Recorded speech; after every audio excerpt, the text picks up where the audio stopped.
we will study something that I already discussed sa mga young adults nung aming last fellowship.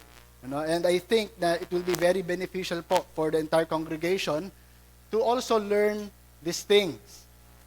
Especially that a majority of us sa atin dito ay mga magulang din.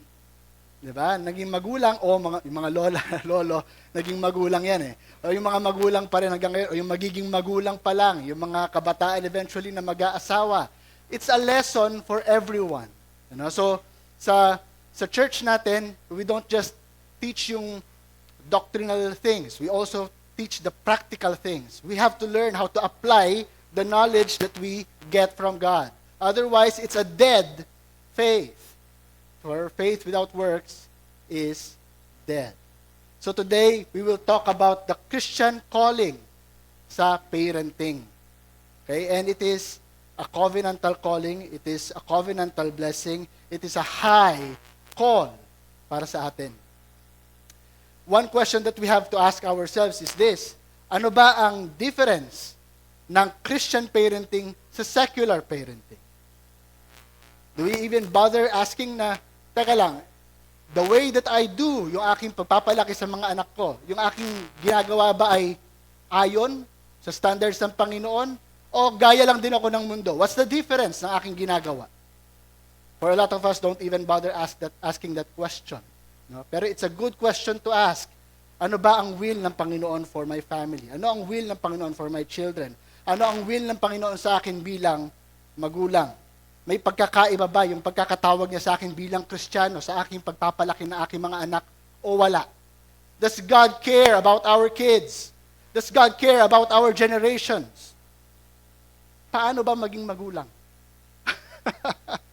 Diba? Before I heard someone say na walang nagturo sa amin paano maging magulang. Na-discover na lang namin through experiences and all the challenges and all that. Eventually, ito na lang. Nalaman na lang namin ganito pala maging magulang. Meron nga bang tamang pattern? Meron bang tamang model ng pagiging magulang? Where can we learn parenting? Meron bang popular na personality online or sa TV na pwede nating i-follow at mag-subscribe tayo sa kanyang ideologies and say na, that's the perfect model ng parenting, sa kanya ako matututo. This person says, gentle parenting. Bawal na paluin ng bata these days. It's 2026, bawal ng mamalo. Diba? The world says that, and they label it as gentle parenting. And so the Christians assume na porke sinabing gentle yon at yun ay virtue ng isang Kristiyano, parang, tama siya, bawal ng mamalo ng bata these days. Kasi that's a godly virtue. Are we thinking through things? Are we serious about our faith as parents? It's very important, brethren, to be serious about how we walk. Again, if it's all in here, it's useless. It has to translate. It has to translate with the works of our hands.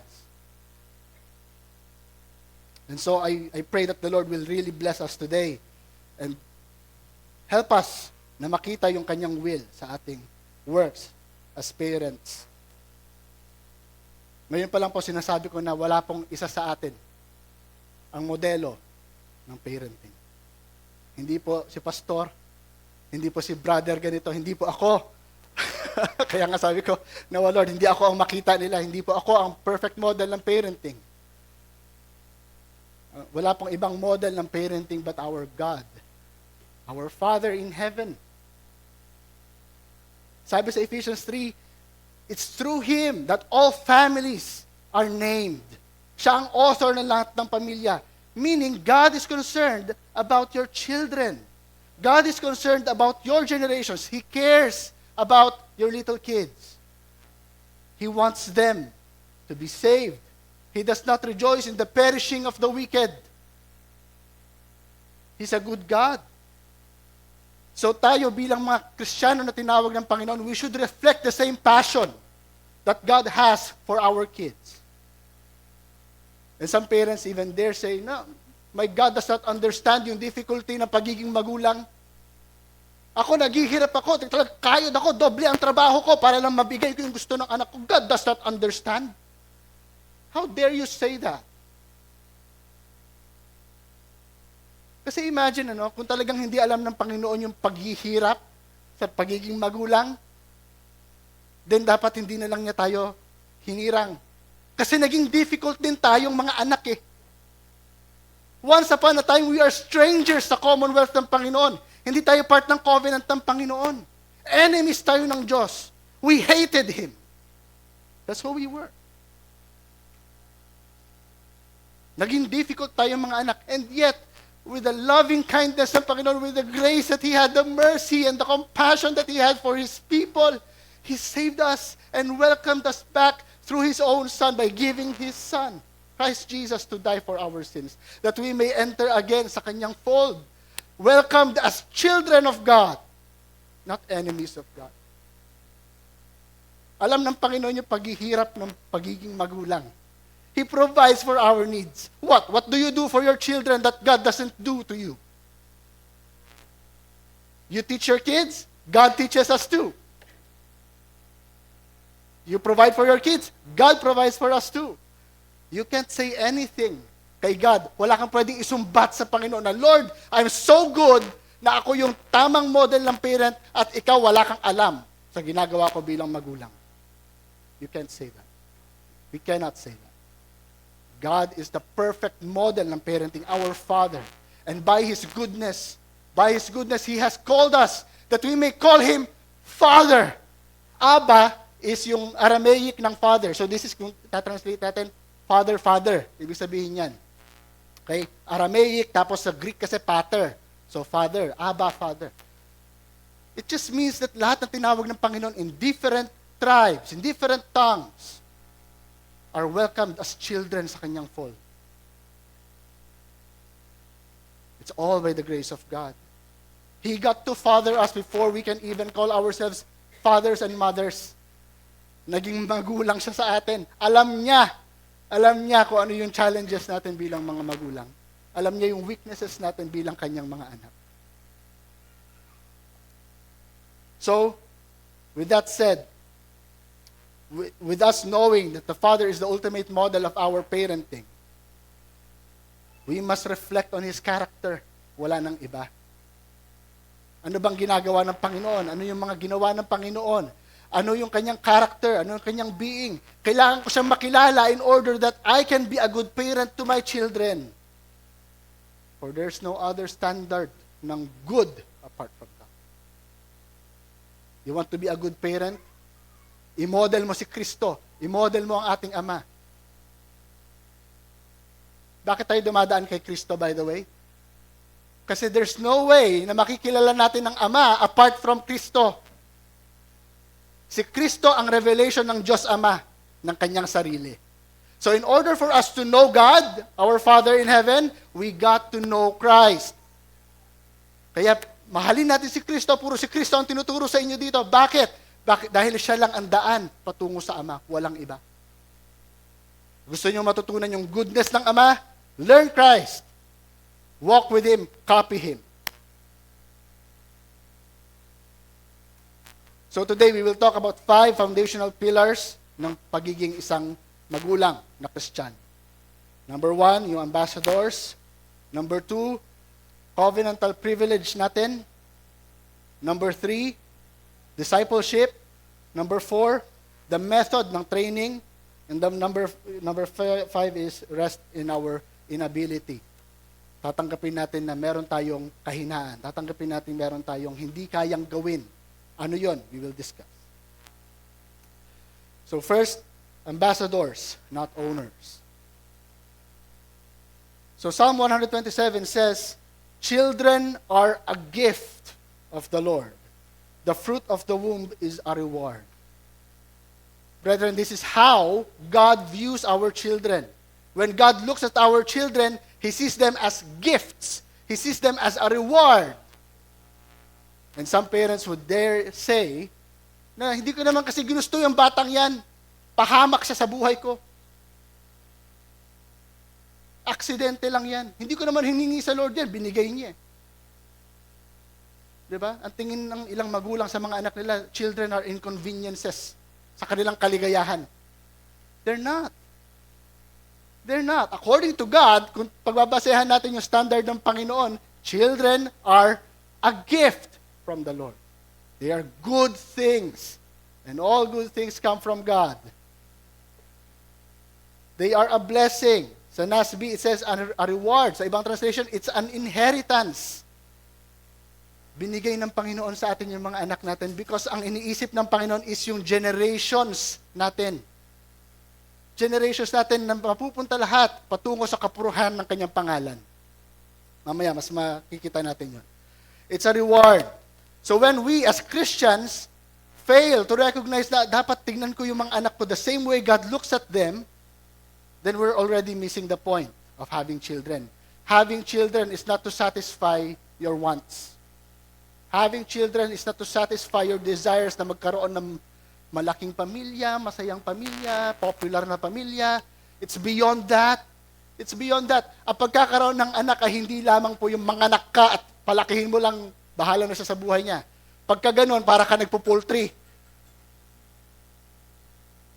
Ang mga anak natin ay hindi pets. Ang mga anak natin ay more valuable than those things. They have eternal souls. We have to consider their eternal souls in mind. And according to Psalm 127, God has given them to us. Same with Job 1. It's God who gives.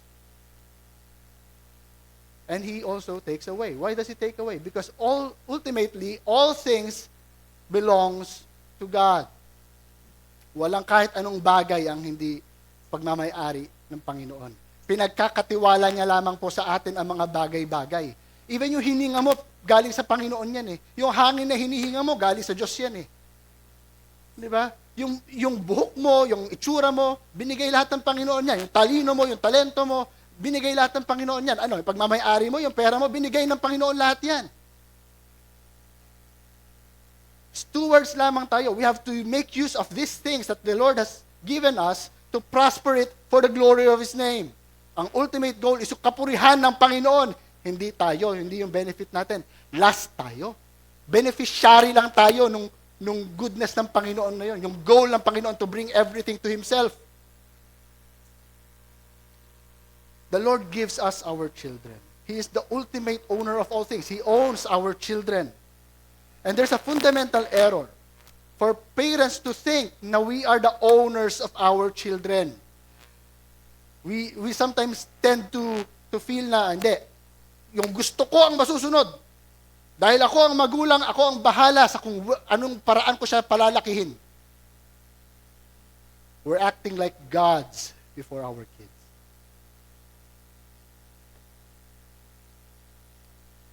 That's a fundamental error. Why? Because we do not own our children.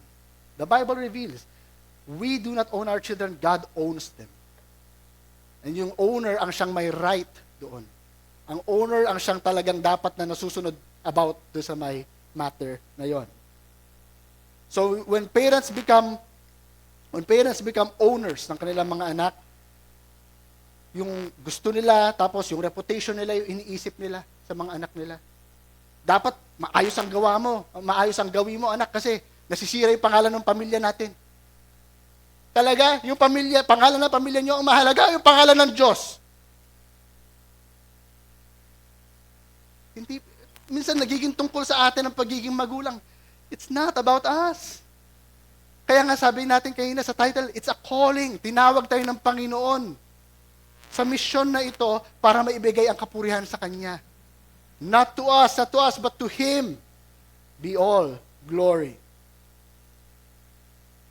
Owner parents turn their children into trophies. Or even worse, yung iba, pets. Ako bahala dyan, basta ganyan lang ang kailangan yan, and so on. Owner parenting misses the point. Parenting is not about us. It's about the one who called us into this duty. Yung purposes niya for such lives.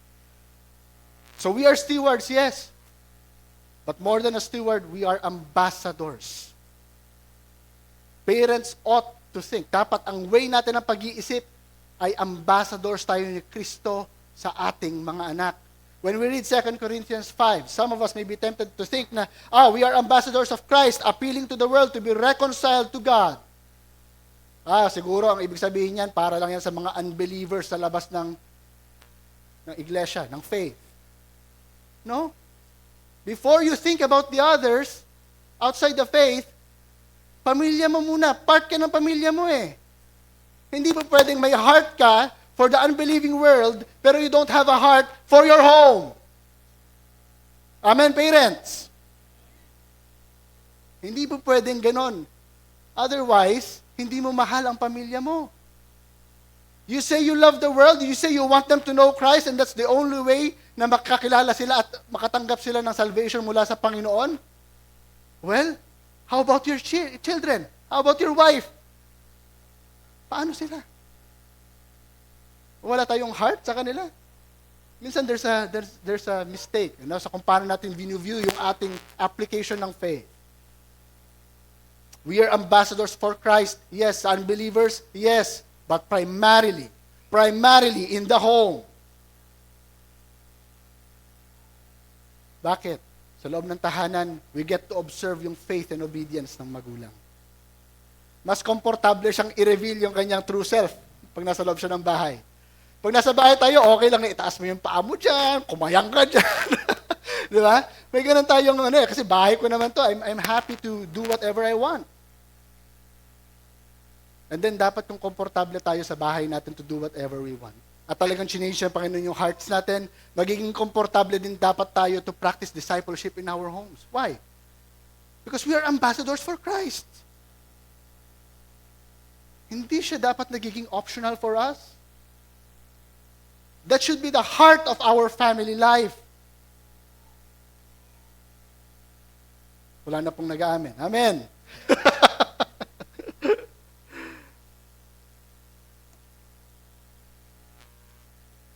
So, an ambassador's role, para mas maintindihan natin, ano ang pagiging ambassador? An ambassador is to faithfully represent the message, yung method, yung character ng kung sino man yung nagsugo sa kanya. At hindi niya i-representa yung sarili niya. Ang i-representa niya, yung nagsugo sa kanya. Every decision must answer, what is the will and plan of the one who sent me? Isipin ninyo, meron tayong mga envoy sa ibang bansa. May Philippine representative tayo, ambassador sa iba't ibang bansa. Imagine kung halimbawa yung ambassador na yun, kung ano-anong demands yung sinabi doon sa isang bansa na hindi naman alam ng presidente. Pwede ba yun? Chaos yun. Di ba? Kapag gano'n, hindi niya na nire-represent yung interest ng kanyang bansa o ng kanyang leader. Ang nire-representa na lang niya, yung gusto niya. Di ba? And that's anarchy. That's rebellious character. Okay? You cannot properly represent someone you don't know or don't have a personal relationship with. Sino dito ang ambassador ni Kristo? Amen. Do we make every effort to know God? Every effort to know God in order to represent Him properly? Do we? I hope we do. We should. Hindi pa pwedeng tsaka na lang, pag malaki na yan, tsaka na lang. Or, dyan naman si pastor, dyan naman yung church, bahala na yung church dyan. That's not parenting. That's irresponsible parenting. That's not Christian parenting. That's not godly parenting. How we view and love our children speaks of how well we know God. Ilang passages yung nababasa natin sa Bible. Every time we open the Bible, we see the goodness of God, the patience of God towards us, His loving kindness, His long-suffering, His tenderness. Nare-reflect ba natin yung character ng Panginoon sa ating mga anak? O pag yung may ginawang mali anak natin, ay, halika dito! Ganun kagad. Atake kagad no? I understand, kasi magulang din po ako. Minsan yung offenses ng ating mga anak becomes personal. Feeling natin personal tayo inaatake. But no, it's just the foolishness in the heart of kids. It's really there. The Bible said it already. Foolish ang bata from the onset. Feeling natin inaatake tayo personally, so napaka-defensive natin minsan. Kung hambalusin natin, paluin natin yung bata, minsan walang pagpipigil. So, we have to have a proper view of God in order to properly love our children. Kung paano tayo minahal ng Panginoon, that's how we will love our kids. Amen? Kung paano naging gracious ang Panginoon sa atin, that's how we will be gracious to them. Amen? Kung paano naging provider ang Panginoon sa atin, that's how we will become a provider to our kids. Amen? Hindi pa pwedeng hindi. We are Christians, right? We are ambassadors of Christ, right? Christ models the Father. Christ reveals the Father to us. If that is the case, then dapat tayo din nakikilala natin yung personality ng Panginoon. All the more as we read His Word. At nagtatranslate yun sa ating mga kamay. But don't get me wrong, it's not about just us doing these things. It requires divine enablement by God. And yun naman ang promise ni Kristo before He ascended in heaven. Diba? I will be with you. I will be with you in discipling the nations. One question is, yung nations ba, does it involve your kids? Huh? Yes!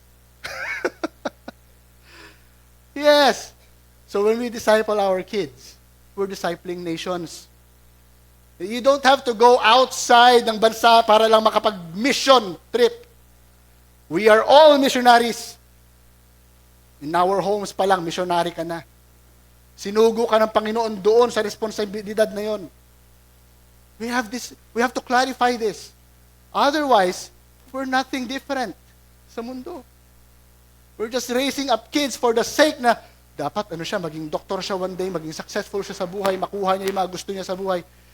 That's not different from what the world wants for their kids. And all of those are temporary.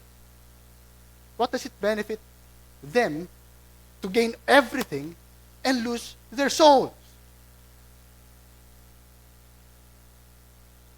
We have to represent God properly. I hope you got the point. Second, a covenantal privilege. So na-mention ko kanina, God cares about our generations. This is a passage discussing yung revelation ni God sa new covenant niya sa atin. And this is the covenant language. This is the covenant promise. They shall be my people, speaking to us who are in the faith. They shall be my people, and I will be their God. And I will give them one heart. One heart, regenerated heart, in love sa Panginoon, nag-o-obey sa Panginoon, one and one way, one order, one law. In summary, one Lord. I will be their one Lord, yung preaching ni Pastor Rick before. And that they may fear me always. For what? Para saan daw yung fear of God na ilalagay niya sa ating puso? Para saan daw yon? For their own good. Sa ikabubuti natin. And for the good of what? Did God forget to include our children? No, in the covenant promise ng Panginoon. Covenant promise na pinag-uusapan natin dito. In the covenant promise of God, He remembers your kids. He cares about your kids. Shouldn't we, as parents, care about our kids too? In the way God cares for our kids? We should. God intends to do good sa atin at sa ating mga henerasyon. I will make an everlasting covenant, meaning eternal, everlasting. It never ends. It never fails. A covenant promise sa atin at sa ating mga anak. With them, that I will not turn away from them. God will always be with us. Ito ang intention ng Panginoon. He will dwell with us. He will bless us. He will fellowship with us. To do us good. And I will put the fear of me in your hearts so that they will not turn away from me. Yung fear ng Panginoon na yun will cause you not to turn away from God, not to fall away from God. This is the goodness of God, brethren. This is the goodness of God. Sa revelation ng Panginoon sa kanyang covenant, His plan is to restore all things and to reveal His goodness sa atin forever. For all eternity. God will be good to us forever. What a wonderful news! His wrath is no longer for us. His judgments no longer for us, for they were paid by Christ on the cross. He plans to do good to us. And yet here are the Christian parents I don't want to do anything. With concerning my children, I don't want to get involved. No. With a new heart, we obey God. With a new heart, we love God. Our passions are for God. We seek God. We desire God. And in response, yung ating gawa ng kamay, nararanasan yun ng ating pamilya. Di ba? Hinaharap mo ang Panginoon, makikita ng pamilya mo yun, hahanapin din nila eventually ang Panginoon. Iniibig mo ang Panginoon, nakikita ng anak mo yun, ha? Iniibig mo rin sila dahil yun ang command ng Panginoon. Nagbe-benefit sila from how we love God and how we know God. And that's the commonwealth of God na tinatawag. Ano? Nawawala yung aking ano. Yan. Our kids are partakers in the commonwealth of God. Partakers. Wala pang pinapromise si God na automatically ang anak natin ay saved. They have to profess, they have to confess Jesus is Lord and believe in Him alone for their salvation. Walang other way. Walang golden ticket to salvation apart from Jesus. Okay? So, hindi po yung ating relationship with God ang magsisave sa ating mga anak. Although our faiths sa Panginoon, He blesses them if we obey din in response. Kasi faith, again, without works is dead. So, He blesses yung active faith. He rewards our works. And none of our labors are in vain. Na-mention nga ni Ate Che yun kanina. So, our kids partake in the commonwealth of God. Yung mga magulang na alam yung goodness ng Panginoon, they abound in good works. And the kids, in return, experience goodness in their homes. Diba? Faithfulness. The kids experience faithfulness kapag yung mga magulang pa lang nila nakikita nilang faithful sa isa't isa as God commanded them to do. Amen? Kung faithful ang mag-asawa, blessed ang mga anak. The wisdom of God. They learn about the wisdom of God. How? Through parents who seek din the wisdom of God. Tayo, binago tayo ng Panginoon, ginawa niya tayong wise. At nung ginawa niya tayong wise, now everything we do ay naaayon doon sa wisdom ng Panginoon. And even yung dealing natin sa anak natin. Nagiging wise tayo sa pag-control ng emotions natin. Nagiging wise tayo sa pag-manage ng pera. Nagiging wise tayo sa dealing natin sa kapwa. And all that, natututunan ng anak natin yun. They partake in the covenant, the commonwealth of God. Even yung forgiveness, ano? Marami pa. We can explore all these things, pero I will not do that kasi we have to save up sa time. Pero for example, yung forgiveness, they learn how to forgive primarily with parents who also forgive when they also make mistakes. Kung yung I hope we're honest sa mga sarili natin, no? May mga magulang na nahihirapang mag-forgive pag may ginawang offense yung mga anak nila. Pero if yung magulang pa lang hindi niya na kaya mag-forgive, ano yung tinuturo ng magulang sa anak niya? Unforgiveness. So dapat tayo din bilang magulang, we copy how God forgives us sa ating mga anak so that our kids will learn forgiveness. You see, ito yung sinasabi ko kanina, a reflection. Pag mumuni-munihan mo yung character, yung person ng Panginoon, yung kanyang goodness, yung kanyang law, lahat ng yon, pag mumuni-munihan mo yon, and do your best na lakaran yon sa tulong ng banal na Espiritu, that our family, our children will benefit from them. Parents serve as the face, the hands, the mouth, and the mind of God sa kanilang mga anak. So parents have to be careful. Maging maingat dapat tayo sa kung paano tayo lumalakad sa before our kids. Kung paano tayo magsalita. Tayo yung unang nakikita ng mga bata, hindi naman ng Panginoon ang nakikita nila agad eh. Tayo. Reflection ng Panginoon sa atin ang nakikita nila. So if you fail to represent God, eventually they will question the goodness of God. My parents, they're unfair. May favoritism siya sa ganitong anak niya. If we are unfair, if we don't know how to deal with justice sa loob pa lang ng bahay, eventually, our children will ask, they will doubt yung justice din ng Panginoon. It's a dangerous calling, right? To be parents. Nakakatakot po, nakakalula. Pero again, yung last point dito is, we are unable. Talagang unable tayo. But God enables us anyway. and everything will be done according to His purposes. Our children greatly learn about God based on how we represent Him. Kung merong unbeliever man na mag-watch sa atin, sa ways natin sa bahay, ano yung makikita niyang priority natin sa bahay? Will the unbeliever see na this family really loves God kasi they indoctrinate their children, yung anak nila talagang nililid nila sa Panginoon, they pray together. Or they will just see na itong pamilyang to loves to watch TV. Nothing wrong about watching TV, pero if that's the priority in your hearts, there's a problem with our heart. Do we seek God while He may be found? We must. So since they partake in the covenant promises of God, in the commonwealth of God, we have to revere them, we have to regard our children as, not as pagans, but as Christians. Even though a lot of them, eventually, hindi pa nila talaga naiintindihan yung faith right now, pero eventually they will. Pero how will they love the faith kung sa bahay pa lang hindi natin sila tinuturuan? Nagre-resort tayo sa once a week meeting ng kids fellowship, for example. And say, that's enough. That is enough. Pero daily, expose sila sa world. Nagre-rely tayo sa work ng youth ministry. Yung youth ministry namin, effective yan. That's enough. Okay na yan. I will not have my duty anymore as a parent to teach and disciple my kids.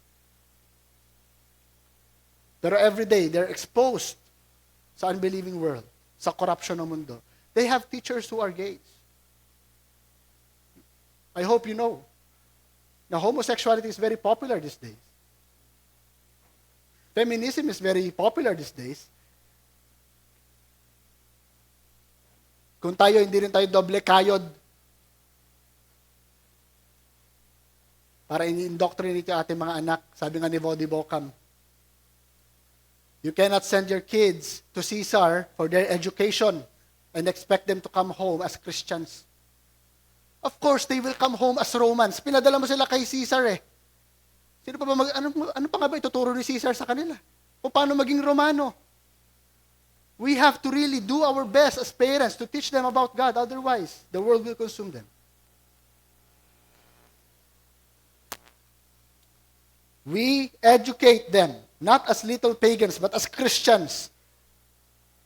Hindi pa deep yung kanilang appreciation and understanding of the faith. We regard them as full members of the church for now.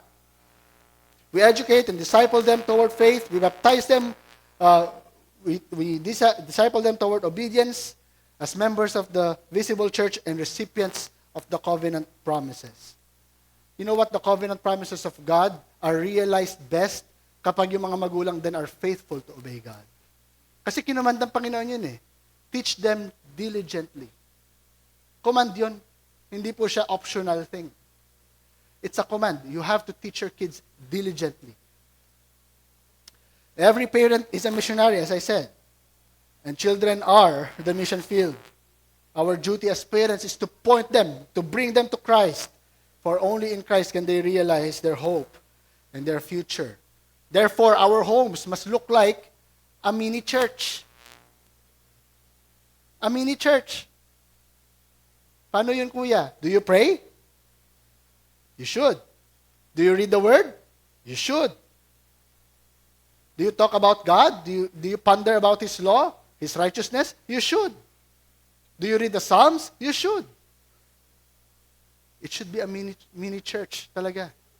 And fathers are pastors of their homes. In fact, yung mga pastors, according sa standard ng Panginoon, in order for them to be pastors, they first have to be parents. Because that's how they learn kung paano i-manage ang flock. So, if we desire na magtrabaho para sa kaharian ng Panginoon, sa congregation ng Panginoon, we must do every effort to disciple our kids.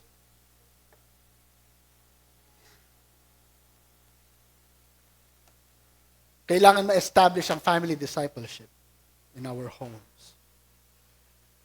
Yung Deuteronomy 6, sabi doon, we must teach them diligently, with diligence. Ano ang diligence? Very good. To do them with punong-puno ng effort, making sure it will happen. Kumbaga, as if it is in your hands. Do it very good. And Shema Israel tells us, when you sit in your house, when you walk, by the way, when you lie down and when you rise up, not literally, ang ibig sabihin nun is every opportunity na meron ka, nakasama mo yung anak mo, and it's a way to disciple your kids. Hindi necessary na kada tayo hindi po ganun yun, ano?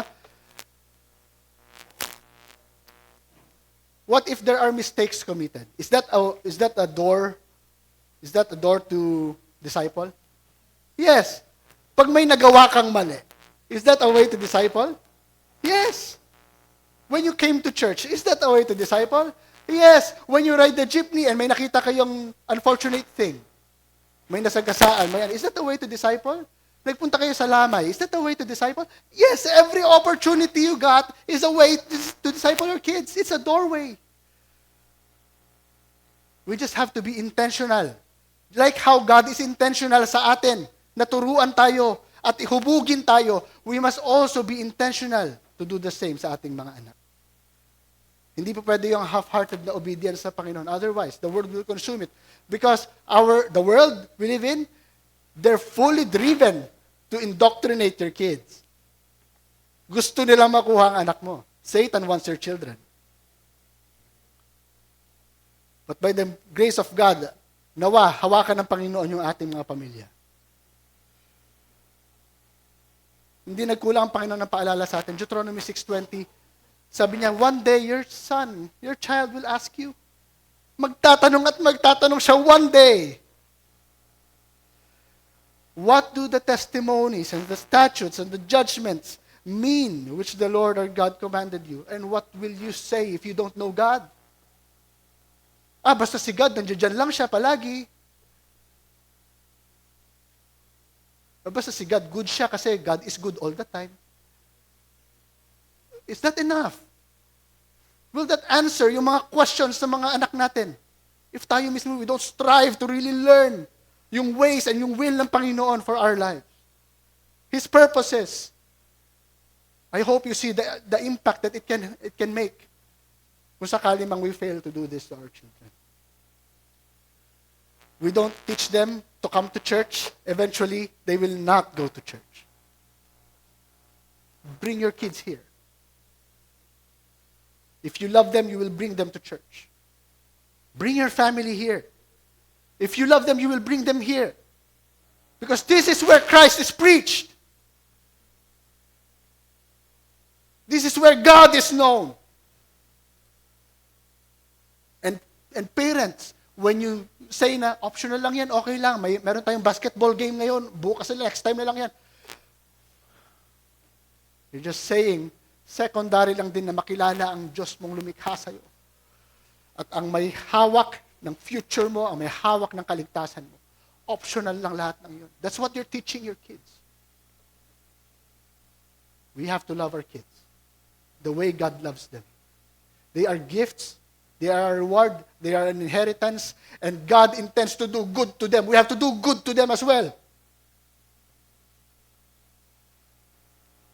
So these are the three things, kung magsa-start man kayo ng family discipleship or family worship in your home, three things na basic na kailangan maituro sa loob ng bahay.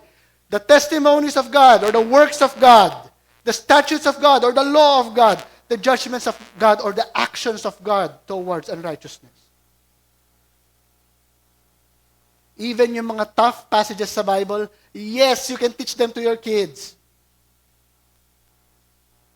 One time, tinuro ko kay Raya yung story ni Korah, Dathan, and Abiram na bumuka yung lupa at kinain sila because of their rebellion kay God. They were whiners. They were complaining against God. They kept on whining sa leadership ni Moses. And so in return, God has punished them. Kinain sila ng lupa. Sabi ni Raya, but Papa, I don't want to die. Kasi nag-reflect siya. Nag-reflect siya na minsan whiner siya, minsan complainer siya. But Papa, I don't want to die. No, anak, don't worry. God is patient with us. It's an opportunity to teach. We have to teach our children intentionally. And that's how we bring them to the fear of God. We have to raise them in the fear of God.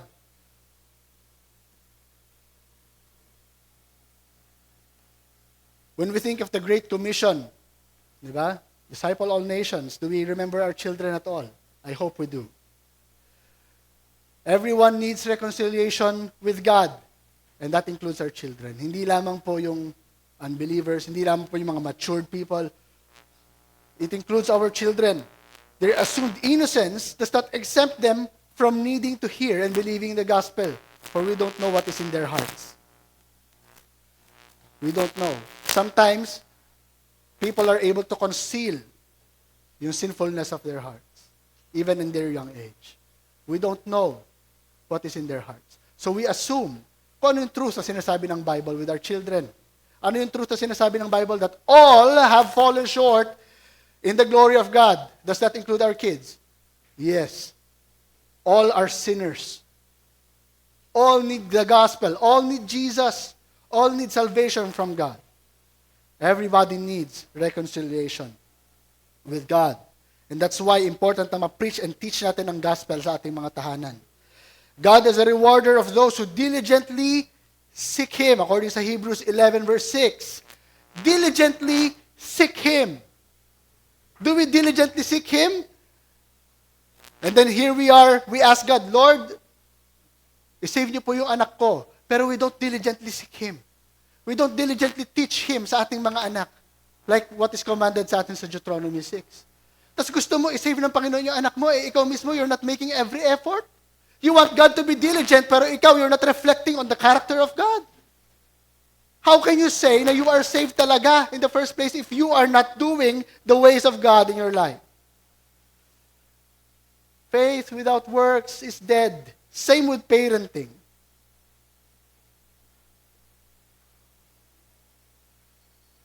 We have to diligently seek God. And God often works, He normatively works through families, saving children of faithful parents who disciple their kids. Dahil sa Romans 10, sabi doon, faith comes by hearing and hearing the word of Christ. You want your children to embrace the faith, to have the faith? Preach to them daily. Every opportunity you have. Every opportunity is a good opportunity to teach your kids.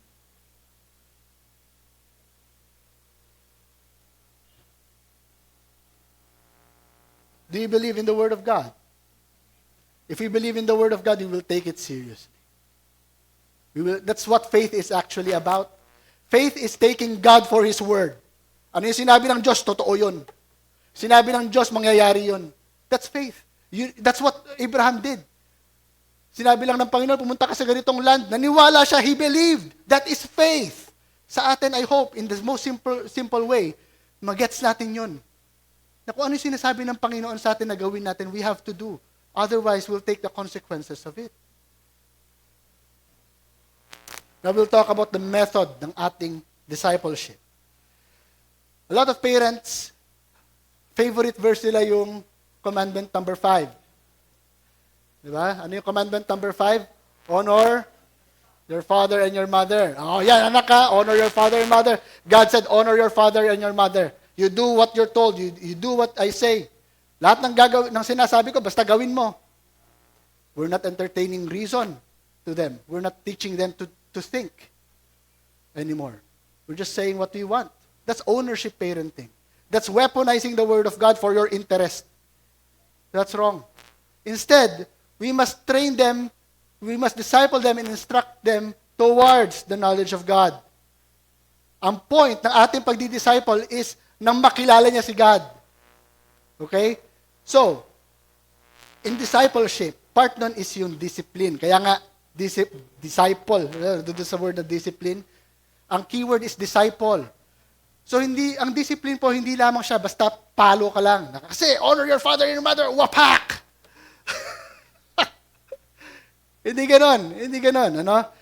Sabi ng Proverbs 22, verse 15, foolishness is bound up in the heart of the child. The rod of discipline will remove it far from him. You see, kuya, it says there, the rod of discipline, yun yung magpapawala ng foolishness sa heart ng bata. Amen. Yes. But, there's more. You have to implore wisdom here. Otherwise, Para kang may hawak na espada, tapos winawasiwas mo lang ng walang kontrol. Matamaan ng matamaan. That's recklessness. Parenting is not recklessness. Is God reckless with you? Hindi. Talagang si God, matalino niyang hinahandle ang kanyang pagiging magulang sa atin.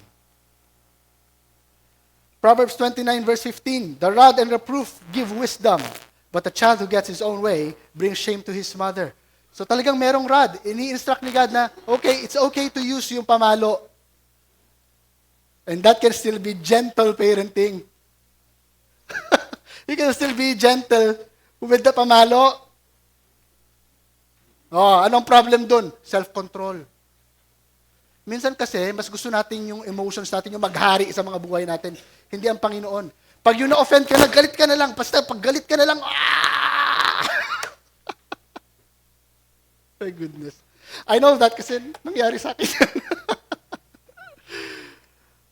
Kinahabagan tayo ng Panginoon, ano? Na-experience natin ng Panginoon hindi sa ganong paraan.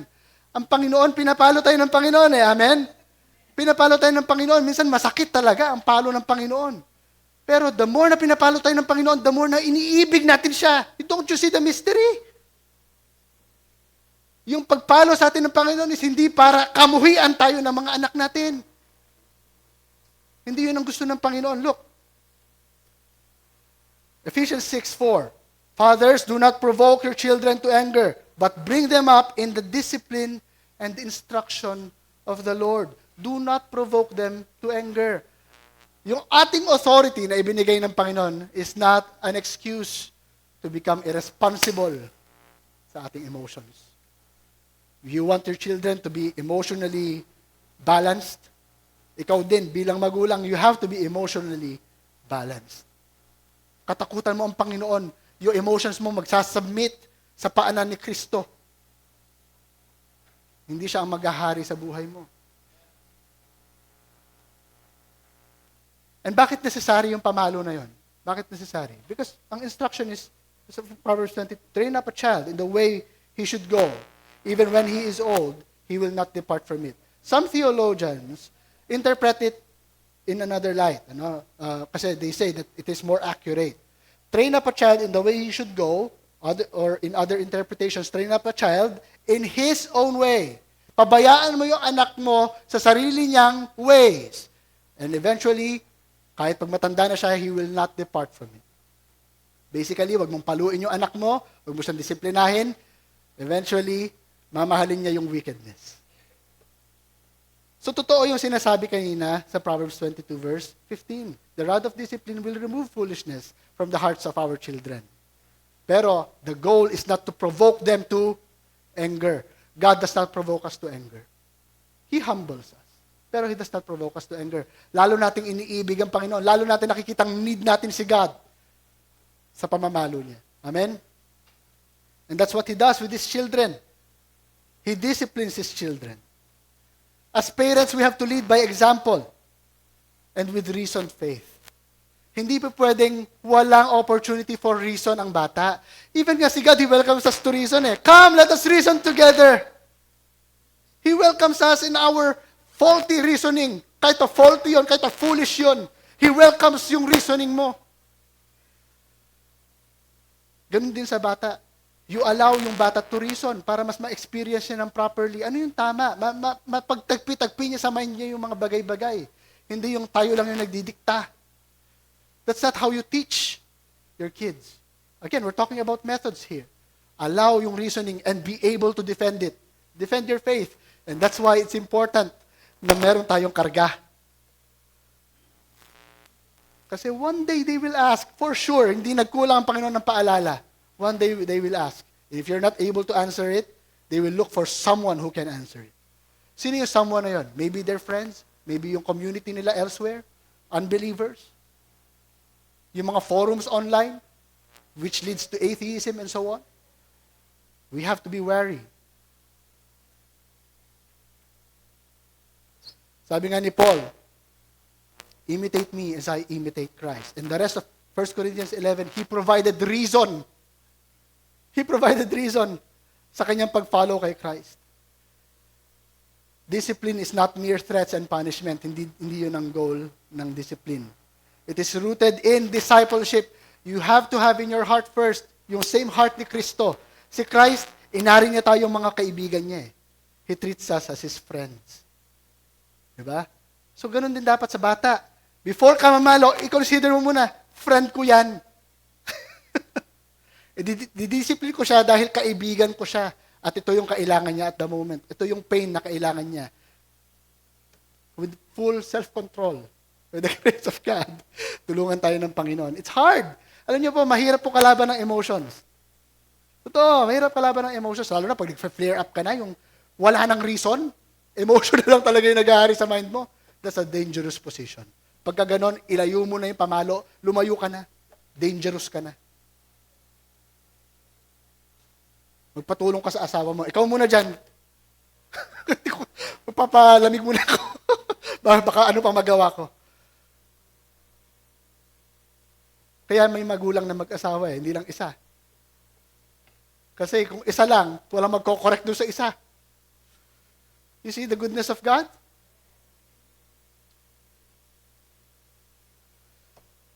So, it's rooted in discipleship. It requires tenderness. It requires friendship, the wisdom, understanding, patience, self-control, grace, and mercy na natutunan mismo natin sa kung paano ni-reveal ni God yung sarili niya.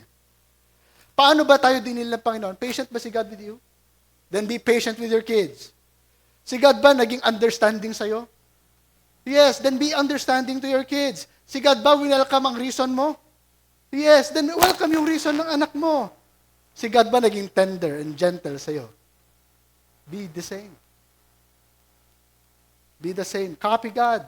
Imitate me. Sabi ni Paul, as I imitate Christ. That's the mantra ng isang magulang. Yun din ang sasabihin niya. Anak, gayahin mo ako as I imitate Christ. While parents may use the rod of discipline, it's not an excuse for lack of self-control. The use of it requires godly wisdom. Discipline is meant for training and correction, not to provoke in children in anger. So, God sought us in tenderness. He knows that we are the worst sinners. We can be worse. Ako personally, I think I'm the worst sinner in the world. But God has been gracious to me. He's been tender to me. Hindi niya ako binigla na basta dapat perfect ka na lang bigla. Hindi gano'n, unti-unti. Winork ng Panginoon His way sa aking buhay.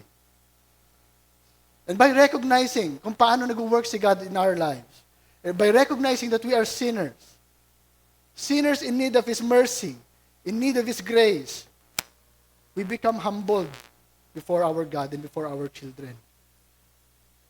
Kasi si God, nag-long suffer siya sa atin eh. We must also do the same. Again, not just here. It must translate in the works of our hands. It must be practical, otherwise it's dead. Psalm 103, 8-10. The Lord is compassionate and gracious. He is slow to anger and abounding in loving kindness. So when you are hyping up sa anger mo, remember, the Lord is slow to anger. Slow to anger. Verse 9, He will not always strive with us. Hindi siya lagi nagko-contend sa atin. Hindi siya nagsa-struggle with us right away. He patiently deals with us. Nor will He keep His anger forever. Hindi siya nagkikip ng unforgiveness in His heart. He has not dealt with us according to our sins. Oh man, how many sins have we committed against God? If God would chastise each one of them, wala na siguro tayo ngayon. Wala tayong pag-asa. Pero God has been patient, gracious. He long suffers with us. He does not reward us according to our iniquities. So nakakalula po yung trabaho ng magulang. Ang hirap maging magulang sa standard ng Panginoon. And yet we have to understand na that's how God really intended it to be. God intended parenting to be difficult, na talagang mapupunta ka sa mismo. Hahanapin mo yung tulong ng Panginoon. Ganun talaga maging magulang. Nakadepende ka sa Panginoon. Lord, I cannot change the heart of my children. But Lord, you can. So Lord, I will walk faithfully. I will do as you say. Because I believe you and you say you reward faithfulness. And my hope, Panginoon, is kalingain mo rin yung anak ko. Iligtas mo sila at eventually makilala ka nila. Faithfully, God does not demand us to be perfect parents. He requires us to be faithful parents.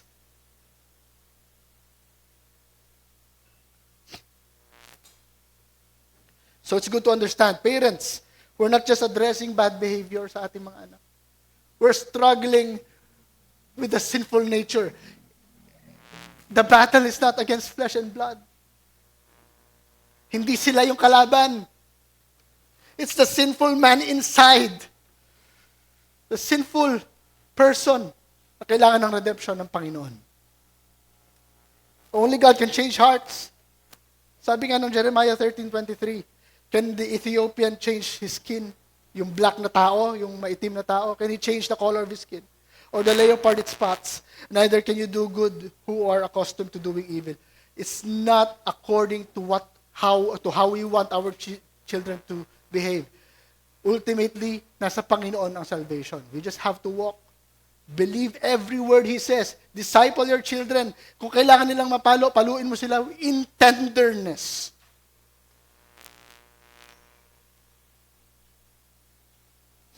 All have sinned. And they too need God. Parenting can be tiring, can be frustrating, it can be infuriating and messy. It will quickly make us see our true state before God. Yun nga yung isang nakakatuwang discussion namin ni Mrs. The more you involve yourself sa anak mo, the more mo nakikita yung sarili mong weakness, yung sarili mong kakulangan sa Panginoon. So the more we grow din sa Panginoon, the more we involve ourselves in family discipleship, the more din tayo gino-grow ng Panginoon. Ito yung mga bagay na kailangan pang ma-develop in me. Lord, ipagpipray mo sa Lord yun ngayon. Idadala mo yun sa feet ni Christ. Lord, help me. I need patience in my kids. Sa dealing ko sa aking mga anak. I need to learn forgiveness sa aking mga anak.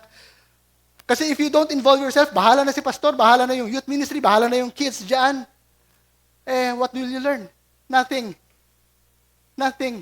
You just pass it on, your responsibility. We see ourselves, our true selves, our wickedness, immaturity, insufficiency, and weakness. So the prayer of the parent is, Lord, come, help me. Help me sa lives ng aking mga anak.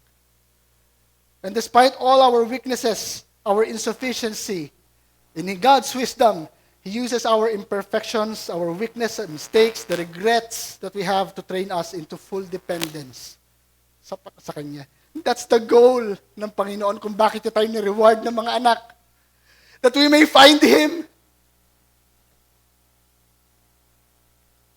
Kasi walang ibang tamang model ng parenting but si God. Hahanapin mo talaga yung totoong model ng parent. Si God yun. Amen. It's a blessing ni God sa atin na may mga anak tayo, regardless kung bigla man niyang lumabas na hindi niyo hinihingi sa Panginoon, hindi sila sagabal sa buhay niyo. They are a reward to you because God wants you to inherit Him. So we come to our knees for God's blessings. We come to our knees for God's forgiveness sa ating mga regrets. We come to our knees na, Lord, turuan mo ako, Lord. Hindi ako capable. Hindi ako enough, Lord, as a parent. I need you. I need your intervention sa life ng aking anak. Si God lang ang kayang mag-establish ng future. Si God lang ang kayang magbigay ng hope sa ating mga anak. Hindi mo kayang gawin yun. It's beyond your control. So mga kapatid, nasa concluding slides na tayo, discipleship is not optional. It is mandatory. We teach our children God's words, His works, His law, judgment, His grace, His gospel, and character, the full counsel of God. Teach them that God calls us to be holy unto Him. Hindi po optional ang holiness. Hindi optional ang godliness. We have to teach our kids how to even behave before the congregation of God. Kaya natin sila ini-involve sa Sunday ministries. Because they have to learn how to be a Christian. We must not be afraid or ashamed to indoctrinate our children. Alam niyo po, marami nahihiyang mag-indoctrinate. Kasi feeling nila, kasi religious ano yan. Religious matter yan, indoctrination. Everything is religious. What are you talking about? Everything is religious. Even atheism is a religion. It's a belief system. Everything is a religion. At every religion has its own God. Atheism believes in its own self. Siya ang God. Pero sa ating Christians, sino ang God? Our Father. Siya ang masusunod.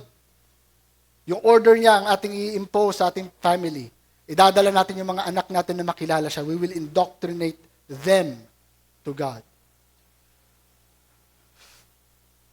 Indoctrinate them before the world indoctrinates them.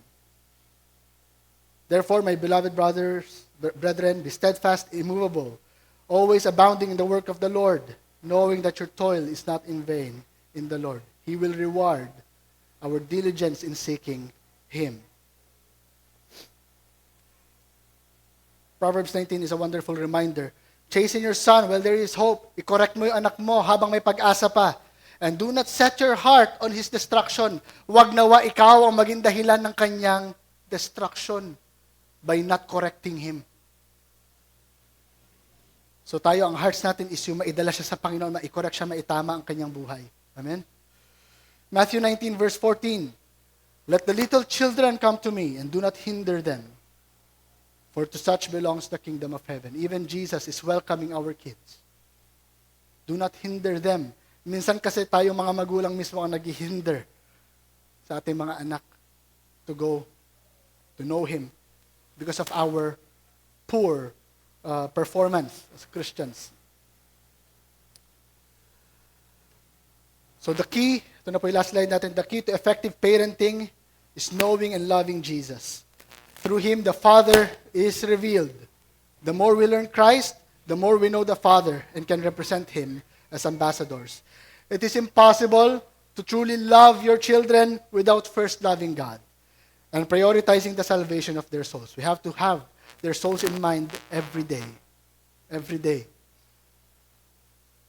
So ang reminder sa atin in Isaiah 55, seek the Lord while He may be found. We don't know kung kailan kukunin ng Panginoon yung mga anak natin sa atin.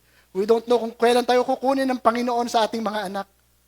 Seek the Lord while He may be found. Call upon Him while He is near.